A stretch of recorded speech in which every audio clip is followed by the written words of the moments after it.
La CETRAG réhabilite la voie ferrée qui accuse le poids de l'âge. Les travaux de la gare d'Oyane ont été visités par le ministre délégué au transport, Raphaël Ngazouzé, accompagné des responsables de l'autorité de régulation du chemin de fer. Le point de cette visite dans quelques instants. C'est l'unique titre de cette session d'information sur Gabon Télévision. Madame, Monsieur, merci de faire une fois de plus confiance à la première chaîne nationale. Nous démarrons cette session d'information plus tôt que d'habitude en raison de la retransmission dans quelques instants de la petite finale du mondial Brésil 2014 qui oppose le Brésil, le pays organisateur, au Pays-Bas. Cela dit, retenez qu'une délégation du ministère des Transports, conduite par le ministre délégué Raphaël Ngazouzé, était sur la voie ferrée d'Oyane, visiter les travaux de réhabilitation en cours. Raphaël Ngazouzé était accompagné des responsables de l'autorité de régulation du chemin de fer. Eric Mokoko, Félicien Bivigakumba. Retard de train, accident à répétition sur la voie ferrée, déraillement, blocage des passagers en pleine forêt, l'épine dorsale du transport au Gabon est depuis quelques années au centre de toutes les critiques et des inquiétudes des plus hautes autorités de l'État et des populations. La montée au créneau d'Ali Bongo Ondimba dans sa politique de développement, l'interpellation du gouvernement par les honorables députés à travers le ministre des Transports et les injonctions faites à la CETRAG, la société d'exploitation du Transgabonais, sont au centre de la visite de terrain du chantier des travaux de réhabilitation de cette voie construite il y a bientôt 4 décennies. Nous croyons fermement, avec l'appui des pouvoirs publics, et Monsieur le ministre est là pour témoigner de cet appui, que nous sommes capables effectivement de redresser la situation et d'éliminer les difficultés que nous avons pu rencontrer ces dernières années. Donc je dirais aujourd'hui, CETRAG a commencé à s'engager et va continuer à s'engager pour que effectivement le chemin de fer transgabonais retrouve son lustre d'antan, que les problèmes que nous avons expérimentés ces dernières années ne soient plus qu'un mauvais souvenir dans quelques temps, mais ça nécessite effectivement des investissements très importants qui doivent être consentis à un moment difficile où l'équilibre financier est en difficulté pour CETRAG. Donc pour nous, c'est une phase clé, cruciale. Nous sommes parfaitement conscients du fait que nous sommes concessionnaires de par la volonté de l'État gabonais, que nous ne pouvons pas réussir seuls. Nous avons besoin de l'appui de l'État en particulier. Nous avons besoin de ses conseils. Et le président de la RTF à côté de moi est là pour nous aider à nous orienter dans la bonne voie. Mais je crois qu'aujourd'hui, nous avons trouvé les solutions qui s'adaptent et qui vont être mises en œuvre. Pour Raphaël Ngazouzé, le chemin de fer doit retrouver son lustre d'antan et correspondre non seulement aux attentes des Gabonais, mais surtout à celles du président de la République. Il faut dire que ces travaux étaient très attendus au regard de la situation de dégradation avancée dans laquelle se trouvait l'axe ferré Ovendo-Libreville. L'accident, déraillement de trains et autres ont amené donc les responsables du département ministériel et ceux de la CETRAG à entamer ces travaux de réhabilitation. Félicien Bivigakumba, Eric Mokoko. L'état de dégradation de la voie ferrée et les conséquences de celle-ci sur le trafic ferroviaire au centre de la visite du ministre délégué au transport au PK 111 au départ d'Ovendo et exactement à 7 km de la gare d'Oyane dans le cadre de la réhabilitation de cette voie qui est au centre des préoccupations du président de la République Ali Bongo Ondimba en matière de transport ferroviaire.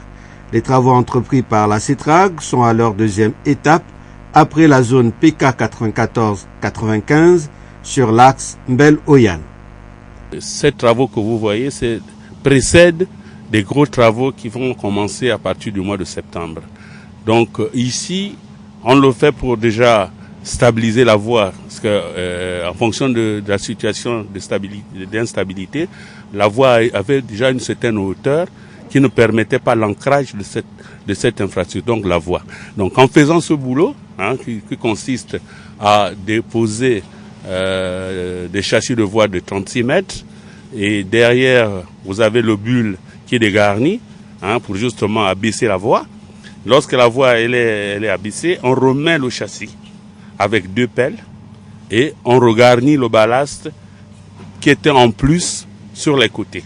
Et derrière, on fait un jackson. Derrière ces travaux, on a la certitude que les trains peuvent circuler normalement. Pas normalement parce qu'il faut faire, il y a toujours une vitesse de 30 à l'heure pour essayer d'atteindre la stabilité et vérifier si le travail qui a été fait est compatible avec la sécurité des circulations. Donc ici, on peut rassurer nos clients et nos partenaires en disant que le chemin de fer, ces travaux ne font pas la discontinuité de la voie. On dégage bien les panneaux, comme je vous ai dit, on les remet en place pendant l'intervalle de 6 heures. Donc derrière, on autorise les circulations, peut-être pas à une vitesse de 60, mais 30 à l'heure. Que le chemin de fer est toujours en fonction et que la sécurité, la première exigence du ferroviaire est assurée. Avec la visite de Raphaël Ngazouzé, qu'accompagnaient les responsables de l'autorité des régulations du chemin de fer et de la CETRAG, il s'agit de relever le défi de la sécurité et d'une meilleure offre de services avec des travaux qui vont s'étendre sur l'ensemble du Transgabonais. Les interventions actuelles se font sur les sites les plus critiques. Ils sont 100 jeunes à bénéficier du programme d'appui de réinsertion sociale des jeunes en difficulté et avec un handicap. L'initiative du ministère du Travail est financée par Western Union avec l'appui technique de l'UNICEF. Eric Kassa, Raïssa Laure Mesameno. À l'issue de la phase de collecte de données pour l'analyse de la situation du phénomène des enfants des rues en novembre 2011, dans les 9 capitales provinciales du Gabon par le ministère de la Famille et des Affaires sociales, certains enfants de rue, ajoutés à ceux vivant avec un handicap, vont bénéficier du programme d'appui à la réinsertion des enfants en difficulté sociale, financé par Western Union et ses partenaires, avec l'appui technique de l'UNICEF et du ministère du Travail. Les jeunes seront placés auprès d'artisans avec lesquels l'ONG SIFOS travaille depuis plusieurs années. La durée prévue des formations varie de 3 à 6 mois en fonction des filières retenues. Les bénéficiaires, tous vulnérables, ont à travers la scolarisation formelle, l'alphabétisation accélérée et la formation, l'occasion d'accroître leurs capacités. Nous les enfants, nous nous engageons à faire de tout notre possible pour réussir les formations avec succès. Cette nouvelle action citoyenne en faveur de la jeunesse s'inscrit dans la politique socio-éducative de Western Union et ses partenaires. Nous en avons tous conscience. L'alphabétisation et l'apprentissage d'un métier constituent pour ces jeunes un atout majeur vers l'autonomie et l'insertion. Le représentant de l'UNICEF reconnaîtra la singularité d'un projet qui illustre bien les missions assignées à l'institution et prend en compte les enfants, même handicapés, plus vulnérables. La prise en charge de cette population est une manière de matérialiser l'emphase sur l'équité que met l'UNICEF à l'échelle mondiale en faveur des groupes les plus marginalisés. C'est le secrétaire général du ministère du Travail, représentant le ministre empêché, qui lancera la formation. La politique de l'émergence trouve son assise sociale dans l'ambition du chef de l'État de ne laisser personne à l'abandon. Sa matérialisation à travers le pacte social vise, entre autres, l'autonomisation de chaque citoyen pour que chacun entrevoie l'avenir en confiance. Pour cette formation qui va s'étendre sur plusieurs mois et va voir réinsérer socialement 100 enfants, le ministère va s'appuyer sur l'expertise de l'ENEDA, l'ONG SIFOS et le centre d'accueil Arc-en-Ciel et Espoir. Prix Sénarest CEPIG 2014 ce soir, le chapeau chargeur Douk Solaire. C'est en tout cas l'invention de Franck Doukaga Ngemba qui vient ainsi résoudre le problème des populations vivant dans les zones non pourvues en électricité. Marie-Josée Ndombi, Chantal Marundu Magabandi. La présente invention concerne un procédé de rechargement des téléphones portables adapté dans un chapeau appelé chapeau chargeur Look solaire. Une idée ingénieuse de Franck Doukagangeba. Nous avons un nouveau chapeau ici, électrique. Ici nous avons un petit panneau au-dessus du chapeau qui permet de capter les rayons solaires et les transforme en électricité et les accumule l'électricité dans cette batterie que vous voyez qui se trouve à l'intérieur du chapeau. Et après là, ici nous avons une prise USB qui nous permet de brancher la fiche du téléphone. Donc nous le branchons ici, comme ça, et vous le portez, vous reportez le chapeau et vous prenez le bout de la fiche. Je prends le bout de mon chargeur, je le connecte au téléphone et après quelques secondes, vous allez voir apparaître l'icône de la batterie. Si vous avez deux téléphones qui sont déchargés, vous enlevez cette fiche, vous la déconnectez, vous prenez la fiche universelle que vous connectez à votre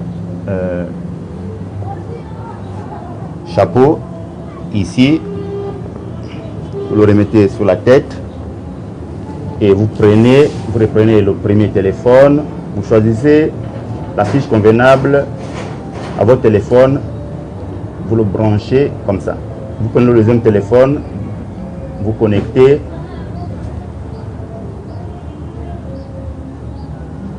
Et voilà. Là, il commence à charger. Le chapeau chargeur Look solaire vient soulager les populations confrontées par les délestages et celles de l'arrière-pays qui vivent dans les zones non pourvues en électricité. J'ai eu l'idée de créer le chapeau Look solaire. C'est pour me permettre de charger mon téléphone à l'intérieur du pays. Parce que nous avons toujours les problèmes d'électricité. Mon village est éloigné de la ville. Mais nous avons la possibilité d'avoir le réseau de téléphone. Donc, c'est à partir de ces constats-là que j'ai eu l'idée de créer ce chapeau Look solaire. Le chapeau chargeur Look solaire est vendu sur commande avec une batterie dont la durée de vie est estimée à 5 ans. Dans l'actualité ce soir, le point de presse du syndicat de l'éducation nationale au lendemain de l'enregistrement de plusieurs fraudes dans le déroulement de l'examen du BPC. Voici l'économie de ce que nous ont dit les responsables du Sénat, Gabriel Guillet Lemami, Chrislin Maïnda.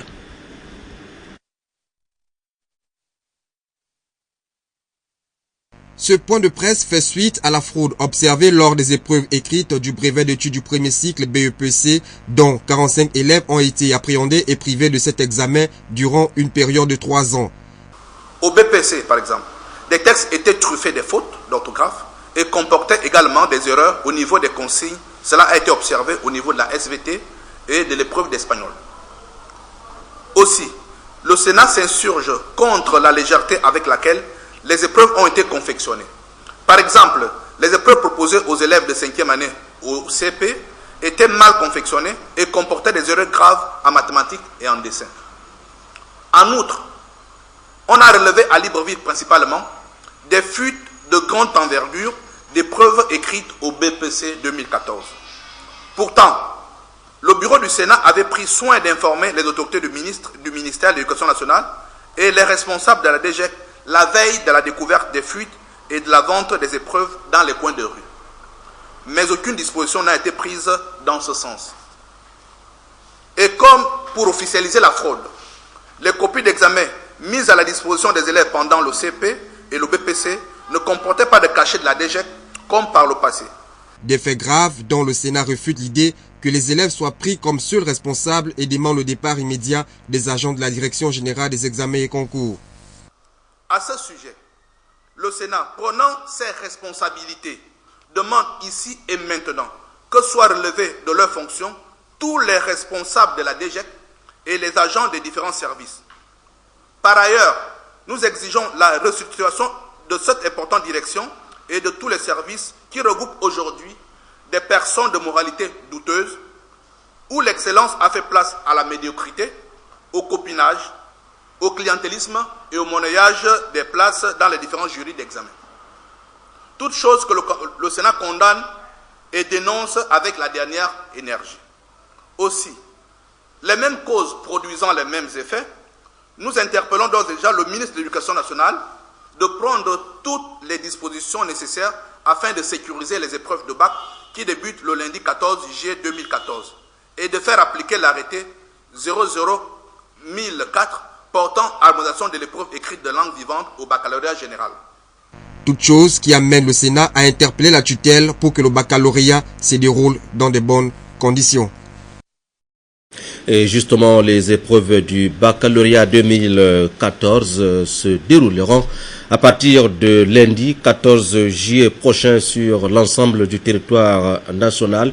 En prélude à cet examen, un concours d'autographe qui a réuni plusieurs établissements de Franceville vient d'être organisé. Jacob Mukwangi, Gabon Télévision, à Franceville. Encourager l'excellence. Telle est la mission que s'est assignée la compagnie de téléphonie mobile Airtel depuis 2010. À travers cette remise de kits didactiques et autres cadeaux, faisant office de récompense aux 3 premiers de classe de l'école primaire Malibé 1, la compagnie, par l'entremise de son manager en responsabilité sociale des entreprises, a établi un programme d'adoption d'écoles. Nous avons initié un programme d'adoption des écoles, donc Malibé. L'école publique de Malibé est la 3e école qui a été choisie dans ce programme. On a commencé avec celle de Yann 4. Nous avons aussi celle de Mvanefa Kaoyem et enfin celle de Malibé. Nous choisissons également des entrepreneurs qui viennent pour la réfection. Donc on peut très bien faire une réfection ou une reconstruction. Tout dépend en fait de l'état de dégradation de l'école. On ne se contente pas de réfectionner les écoles, mais chaque année nous émettons des actions. Nous pouvons décider cette année de doter l'école d'une bibliothèque. Nous pouvons décider cette année d'offrir aux enfants des kits scolaires ou aux enseignants tout le matériel nécessaire pour l'éducation des enfants. Ou alors continuer justement dans la réflexion, c'est-à-dire venir faire un coup de peinture, un coup de refresh pour que les enfants apprennent dans les meilleures conditions. Bénéficiant de l'aval du ministère de l'Éducation nationale, la compagnie adopte et réfectionne une école par an. Geste louable par la direction de l'école ainsi que les élèves de la structure. Je suis très heureux d'avoir reçu des cadeaux. Je suis contente moi-même parce que j'ai bien travaillé pendant toute cette année. Je demande aussi à tous ceux qui n'ont pas bien travaillé l'année-là pour qu'ils travaillent bien l'année prochaine. Après le discours tenu par les représentants de la direction d'Airtel, le directeur de l'école et la remise des cadeaux aux 15 élèves méritants, les élèves de Malibé 1 ont eu droit à une fête haute en couleurs. Voilà, nous étions là dans le projet réfection des écoles supporté par la compagnie de téléphonie mobile Airtel Gabon et c'est Yannick Menga qui nous faisait l'économie de cette activité entreprise par ce partenaire privé au bénéfice des écoles primaires de Malibé. C'est dans la zone de l'Essuyer. Nous partons cette fois dans la capitale provinciale du Haut-Togo, au sud-est du Gabon, avec l'organisation du concours d'orthographe qui a réuni plusieurs établissements de Franceville en prélude à la tenue dès lundi prochain du baccalauréat édition 2014. Jacob Mukwangi, Gabon Télévision Franceville. De René Descartes qui réfléchissait sur un poil pour au final rédiger le discours de la méthode.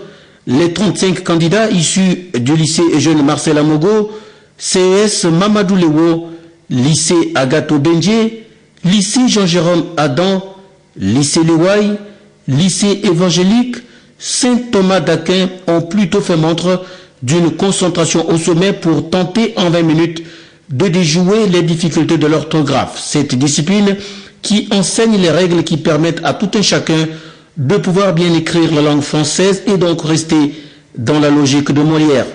Julien Atiokbe, proviseur du lycée Léouaï, initiateur de ce rendez-vous.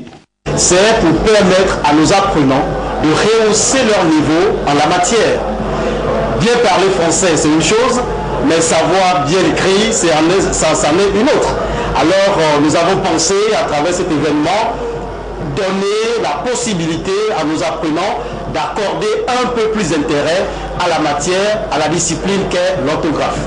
Après délibération par un jury composé de professionnels de l'éducation nationale, le concours a permis au lycée Eugène Marcel Amogo de confirmer le fauteuil de leader qu'on lui reconnaît dans la province suite aux résultats obtenus par l'élève Bongo Orphée, terminal B, 16 sur 20. Un bon prélude à l'examen du baccalauréat qui pointe à l'horizon. Ça s'est bien passé, ça s'est bien déroulé. Je suis très heureux d'être le premier. Je remercie également Zell pour avoir organisé cette compétition pour encourager les élèves. Et je remercie aussi les candidats qui n'ont pas eu, malheureusement. Ils pourront participer à l'année prochaine. D'autres résultats non moins importants ont placé les élèves Ngoï Kigbo terminal D à Léouaï, Nkoma Sarah terminal A1 à Léouaï également, Billy Nzimba terminal B au lycée Jeune Marcel Amogo et Dan Nyeko seconde S à Jean-Jérôme Adam respectivement 2e, 3e, 4e et 5e, tous récompensés par un opérateur économique de la place.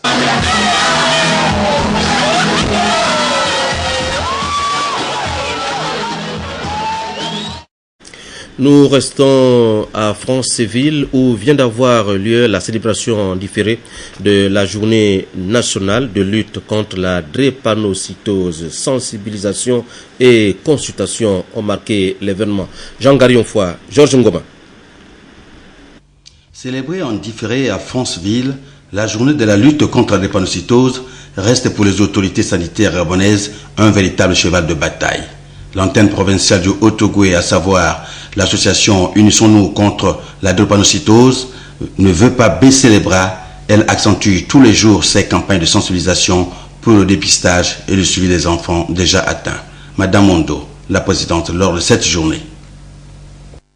La maîtrise de cette maladie passe inévitablement par le dépistage précoce et la prévention. C'est pourquoi nous invitons l'ensemble de la population de notre province à aller se faire dépister afin soit de prévenir cette maladie héréditaire et incurable, mais et surtout de favoriser la prise en charge rapide afin d'éviter les éventuelles complications. Représentant le gouverneur de la province Haut-Ogooué empêché, le préfet du département de la Passa est lui revenu sur les mécanismes et la politique des plus hautes autorités du pays. Gustave Poyo. Aussi voudrais-je profiter de cette tribune pour féliciter et rendre un hommage mérité à Madame la Présidente de l'association qui lutte contre cette maladie dans notre province pour le travail de sensibilisation et d'encadrement des parents d'enfants et ou des personnes déjà atteintes de cette maladie. Au cours de cette journée, qui a connu un franc succès au vu de l'assistance venue nombreuse, les médecins du centre médico-social, de l'hôpital régional Amissa et du centre international de recherche médicale de Franceville ont édifié la présence par des explications idoines sur les signes cliniques, le traitement et le suivi. Des témoignages ont été également édifiants lors de cette journée close par des consultations. Nous restons enfin dans cette province pour parler de la tournée de prise de contact du nouveau préfet central de France-Séville, Gustave Poyo, qui rentre d'une tournée de prise de contact dans le district de Lekabi. Jean Garionfoy et Georges Ngoma de Gabon Télévision à Franceville l'ont accompagné. Après quelques 2 mois de sa prise de fonction officielle, le nouveau préfet du département de la Passa a initié une tournée de prise de contact dans sa circonscription administrative. À la tête d'une importante délégation composée des autorités départementales, Gustave Poyo a choisi comme première étape de sa prise de langue le district de Lekabi, Rotan-Djogo, soit plus de 10 villages visités. « Je suis votre fils », a-t-il dit, mais n'empêche que nous devons travailler en respectant les lois en vigueur. Il en fait du respect de l'autorité son cheval de bataille. respect des institutions établies, respect des attributs de la République et de la hiérarchie. D'Olonga Omvori, en passant par Andjogo, Lekusaga au Koloville, l'enfant du terroir, comme on l'a appelé ainsi, n'est pas allé par le dos de la cuillère. Tous les chefs, a-t-il dit, doivent se mettre au-dessus de la mêlée, ne pas ingérer de la politique. Il a aussi insisté sur le respect de la journée citoyenne instituée par la haute autorité du pays, car les villages ressemblent aujourd'hui à des campements abandonnés. Les attentifs aux doléances des populations qui se résument par la route, l'eau potable, l'électricité et l'exode rural par manque d'activité, le préfet a promis rendre compte acquis de droit. Très satisfait de cette première sortie, les prochaines étapes restent les cantons Kassa et Djoumou. De Franceville, nous allons à Tchibanga, capitale provinciale de la Nyanga, qui vient d'abriter sa toute première session criminelle qui a débouché sur plusieurs condamnations. Le récit est de Jean-Éric Nzengi Mangala sur les images de notre correspondant local, Yves Langues.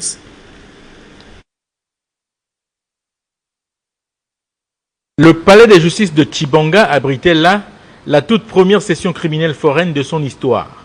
Partie prenante de la circonscription judiciaire dont la cour est basée à Mouila, ce sont les présidents de chambre Frédéric Monanga et Ngosa Landou, accompagnés de l'avocat général Edouard Boumbeya Sossi, qui ont conduit cette session, non sans faire preuve de pédagogie pour mieux faire assimiler les valeurs d'état de droit portées par la justice aux Ninois. Informer, éduquer, sensibiliser, prévenir, puis sanctionner le cas échéant. Les enfants de la Nyanga ont droit à la vie, comme les enfants des autres provinces. Les enfants de la Nyanga ont droit à la paix, comme les enfants des autres provinces. Et quiconque, à partir d'aujourd'hui, va s'hasarder dans n'importe quel genre d'infraction, même les délits, mourra sur son passage. Parce que force reste à la loi. 5 affaires étaient au menu de cette session criminelle, dont l'ouverture et la clôture se sont faites en présence des autorités provinciales. Franck Paga a comparu pour coup mortel. Au regard de la gravité des faits qui se sont déroulés à Mayumba, il a écopé de 7 ans d'emprisonnement ferme. Pour viol sur mineur de moins de 15 ans au quartier Ibanga de Tchibanga, Arsène Moussunda Boussougou purgera 28 mois de prison. Un vol qualifié qui a tourné au drame à Mayumba conduit 2 Tchibinda à la perpétuité.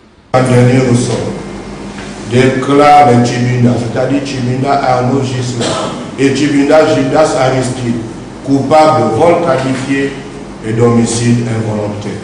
En répression, la Cour criminelle foraine de Tchibanga, en ce jour, vous condamne à la réclusion criminelle à perpétuité.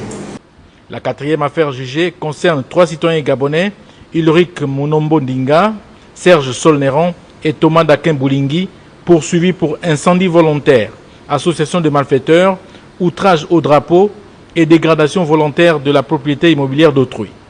Ils écopent de 6 ans d'emprisonnement, dont 3 avec sursis. J'ai le sentiment d'un travail bien constitué, bien fait, aucune considération extérieure. La dernière affaire de cette session criminelle foraine a vu à la barre comparaître Béatrice Babongi Mundunga, gabonaise, pour coup mortel à Moabi. Faute de preuves suffisantes, elle a été relaxée. Cette première session criminelle en appellera d'autres, tant plusieurs affaires criminelles sont encore pendantes au tribunal de première instance de Tchibanga. Ces crimes ont été commis, nous sommes en train de regrouper les éléments, les informations, et nous sommes aussi dans un état de droit. Ces gens qui sont mis en cause pour l'instant ne sont pas coupables, ils sont présumés innocents. Il ne faut pas que nous fassions avec une justice hâtive. Rendez-vous a été pris pour la prochaine session criminelle foraine.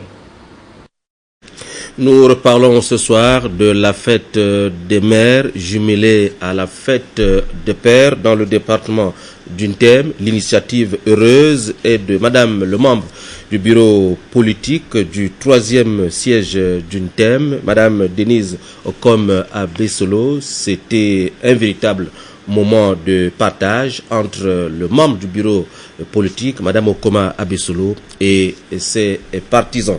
Le récit de Cabrel Guilain, les mamies de Gabon Télévision.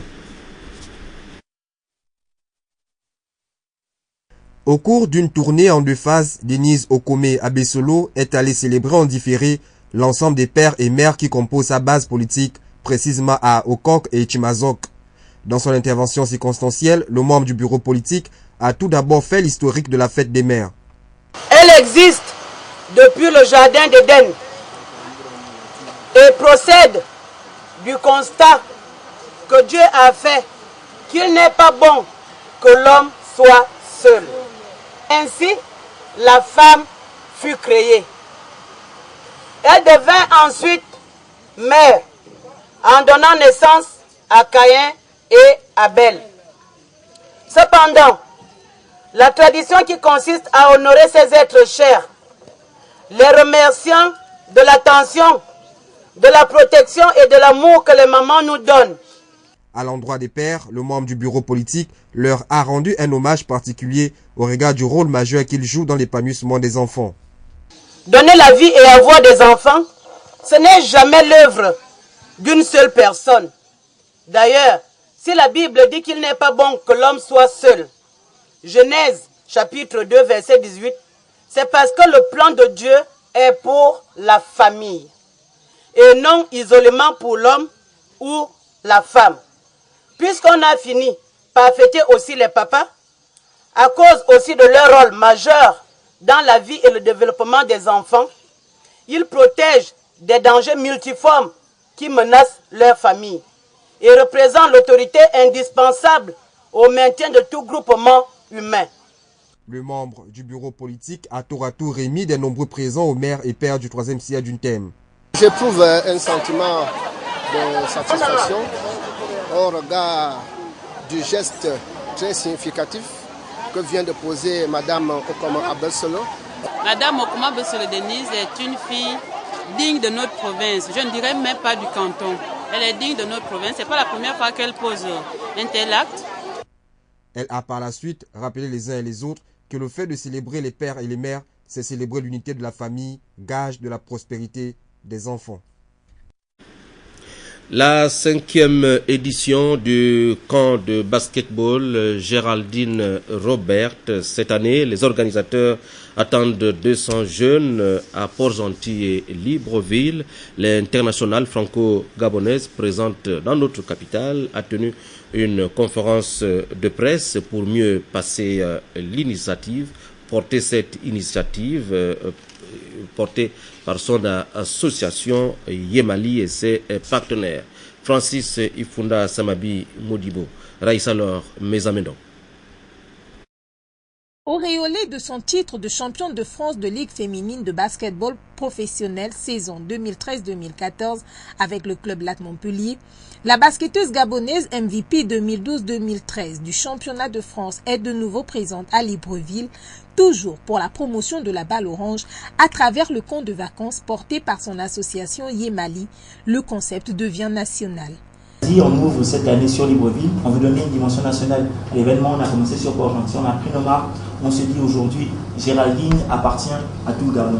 Donc elle doit faire profiter de son expérience au pays tout entier. Raison pour laquelle on s'est décidé cette année, on mûrissait l'idée quand même depuis 2 ans, mais cette année on a dit on passe le cap, on vient à Libreville. On a commencé par Port-Gentil et on aimerait vraiment que ça prenne une envergure nationale. Et c'est pour ça que cette année, pour la 5e édition, on veut vraiment marquer le coup en inaugurant le camp à Libreville. De Port-Gentil à Libreville, l'association Yemali peut compter sur des partenaires acquis à sa cause, dont l'association BAC, qui entre autres fournit l'infrastructure sportive pour la compétition. Nous avons les mêmes objectifs. Et donc c'est naturel qu'aujourd'hui on se rencontre sur un projet comme celui-ci, qu'on va mettre à disposition les terrains qui ont été déjà réhabilités depuis en 2013. Ça prouve que ces partenaires partagent les mêmes valeurs que moi, ont la même vision du basket que moi et c'est vraiment important. Des invités de renom sont attendus pour ce rendez-vous. Le programme s'annonce alléchant entre camps, ateliers de formation et actions sociales. Géraldine Robert et sa team attendent plus de 200 jeunes entre Libreville et Port-Gentil, âgés de 8 à 16 ans. Pour participer au camp, il faudra, en plus des conditions au niveau de l'âge, il faudra apporter 10 000 francs. En fait, c'est pour l'assurance. Il faut couvrir quand même parce qu'on regroupe des jeunes durant 5 jours, il faut quand même couvrir tout ce qui est assurance et prévention médicale. Donc, ce sera 10 000 francs. Le camp se passera sur Libreville au niveau du terrain BAC qui est à Plein Niger, du terrain de Plein Niger là, qui a été refait par BAC, et sur Port-Gentil au niveau du terrain Pierre Claver d'Yvonne. La promotion et la vulgarisation du basketball par des professionnels, ce sera à Port-Gentil du 14 au 19 juillet et à Libreville du 21 au 26 juillet. L'AGG ne ménagera aucun effort pour ce pays qui lui a tant donné. A versé dans le volet sport, cette première édition de la Coupe de l'Unité dénommée Ali Bongo Ndimba dans la province du Haut-Ogooué, une compétition de football qui réunira les équipes de Mounana, Mwanda et Bakumba, les élus locaux des départements de la Libombi, Léou et de Lekoko, entendent à travers ce tournoi saluer l'action politique du chef de l'État. Le président du comité d'organisation décline les modalités de participation. Au micro d'Henrique Bokoko, Jean de Dieu Mamboundou, nous écoutons Jean-Noël Lemba. Le tournoi Ali Bongo Ndimba est une idée qui naît de la gestation des jeunes du département de la Lebombi-Léou et de l'Ekoko, qui ont pensé évidemment avec l'appui de leurs élus de rendre un vibrant hommage au président de la République au vu des actes qu'il pose un peu pour le bien-être des jeunes. C'est une organisation qui engage 3 localités. Il n'y a pas de modalité particulière. C'est les jeunes de Mwanda, de Mounana et de Bakumba qui vont constituer des équipes. Évidemment, au niveau de l'organisation, nous nous sommes fixés un objectif, c'est d'arrêter la liste au moins à 16 joueurs pour qu'il y ait une répartition de 4 clubs par poule à raison de 4 poules. Cela nous faciliterait, disons, techniquement la gestion évidemment de la compétition. Le tournoi va s'étendre sur un mois. Donc, il va s'ouvrir à Mounana le 2 août. Donc, les demi-finales se joueront à Bakumba pour une question d'équité, et nous aurons la grande finale donc à Mwanda où évidemment il y a une forte concentration de population. Cette compétition est la leur et ils doivent se l'approprier. J'invite évidemment la jeunesse de Mwanda, de Mounana et de Bakumba à se mobiliser autour de cette compétition évidemment pour faire vivre toute la province. Et puis cette communication de dernière minute qui nous émane de l'Union du peuple gabonais, dont le président, M. Jean de Dieu Moukani Iwangu, convie les militantes, militants et sympathisants du parti ainsi que l'ensemble de l'opposition gabonaise à assister dans le cadre de la célébration des festivités du 25e anniversaire du parti, l'Union du peuple gabonais, bien sûr, à la conférence citoyenne sur l'état de la nation qui aura lieu le lundi 14 juillet 2014 à la Chambre de commerce de Libreville à partir de 13h30. Les leaders de l'opposition dresseront un regard croisé sur l'état de la nation à travers quelques communications dont l'application de la biométrie, l'éducation, l'école gabonaise, le système de santé au Gabon et bien d'autres communications. Voilà, ainsi s'achève cette session principale d'information réalisée par Charles-Pierre Savage au Lago Vandji sous la coordination de Yannick Menga et Guylain Cabrel Lemami. Derrière la caméra, il y avait Syriac Harris. Merci de nous avoir regardés. À très bientôt sur les antennes de Gabon Télévision.